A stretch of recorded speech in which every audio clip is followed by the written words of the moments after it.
mula sa ating mga nunot matatanda. Bahagi ng kanilang buhay ay inihanda, mga panuntunan ng kalikasay inunawa, bahagi ng kanilang buhay at diwa. Panahong lumaon, diwa nila'y nalimot, ganid na ugali sa mga tao'y tumampok, paalaala'y kinalimutan sa pinabayaang kalikasan. Kailan magigising ang mga tao sa katotohanan?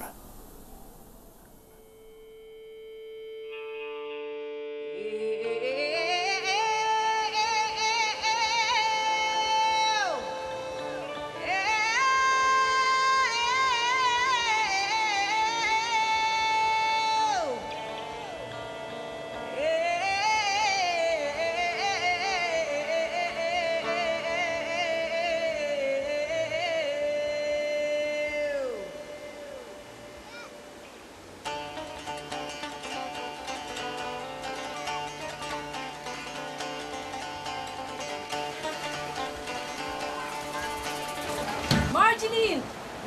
Naku, tong batang ko, nananaginip ka na naman. Quiet! Quiet! O sa susunod natin pagkikita, magdala kayo ng pet, okay? Goodbye, children. Goodbye, teacher! Oh, nananaginip ka pa rin.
Ay laban sa gutom. So, i-expect natin pagdating ng June, July, August, may erosion at may gutom. Babagsak ang ani ng bigas, babagsak ang ani ng gulayin, babagsak ang produkto pagkain. Pag tayo ay hindi nagtanim para sa sarili natin at alagaan ang ating pananim, lahat tayo ay magugutom.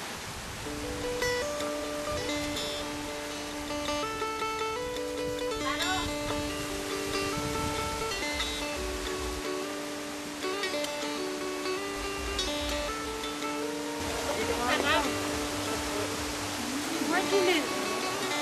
Ano? Ay, baka?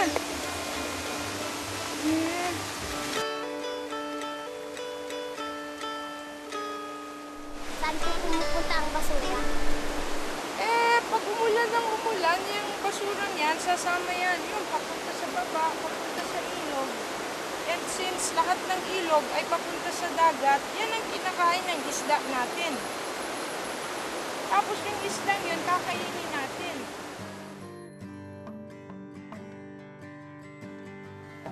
Kahit kalusugan, may pangambang tangan.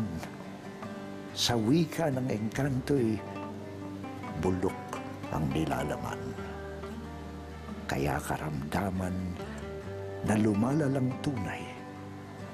Katawang tao'y umiikli ang buhay.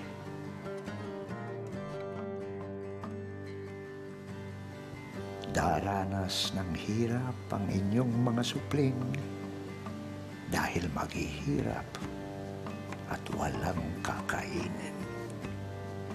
Gutom, uhaw at pagod ang hahantungan kapag hindi nagbago sa patutunguhan.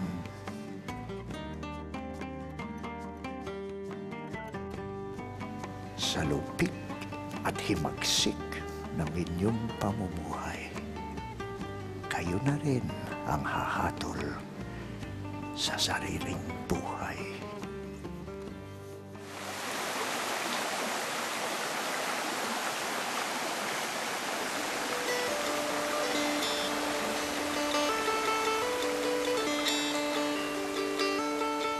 Ano po yung erosion?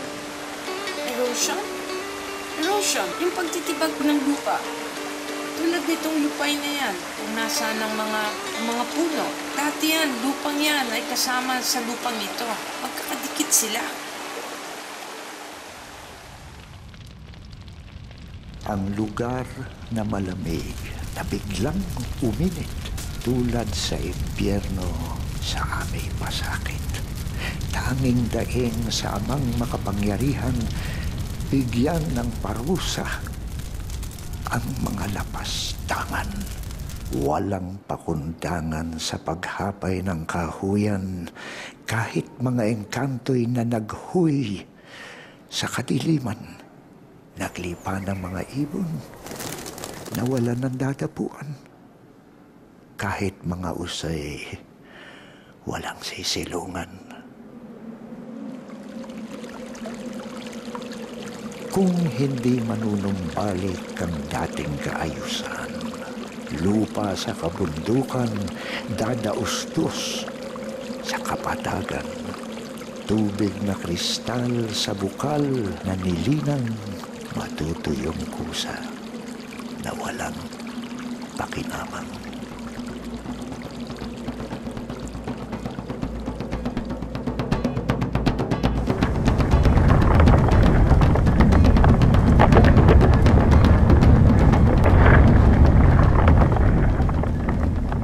Mainit ang pakiramdam na may sakit sa damdamin.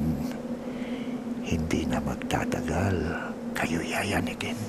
Kung kalagay ay hindi igagalang at uunawain, bagsik ng hatol inyong sasapitin.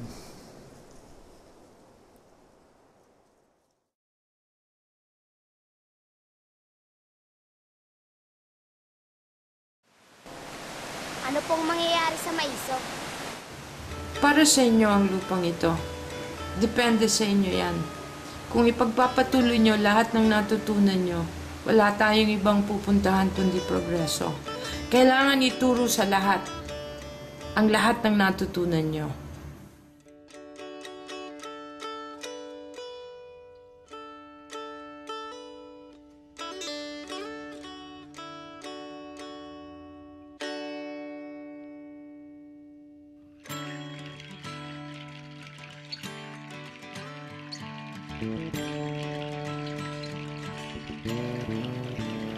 Pilitin unawain ng tunay na buhay. Kilalanin mabuti ang sariling bahay. Mamulat kayo at gisingin ang isipan sa angking pagbabago. May hahantungan. Marjeline, ay nako, nananaginip ka na naman. Ikaw na.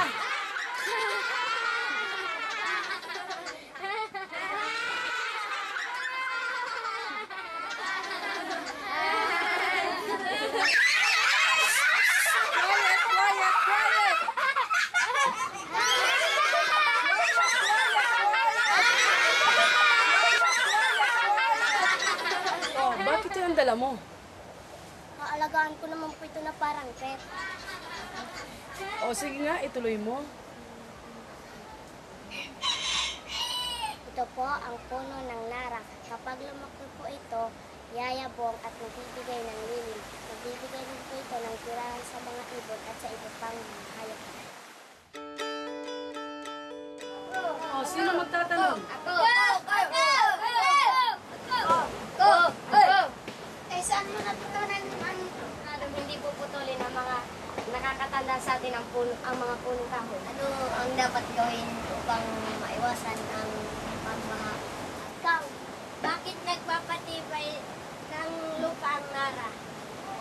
Ang natutunan ko po sa Clubhouse ay ang ugat po nito ay makakatulong upang makapagpatibay ng lupa at mapigilan ang pagguho ng lupa at ang pagbaha. Magaling!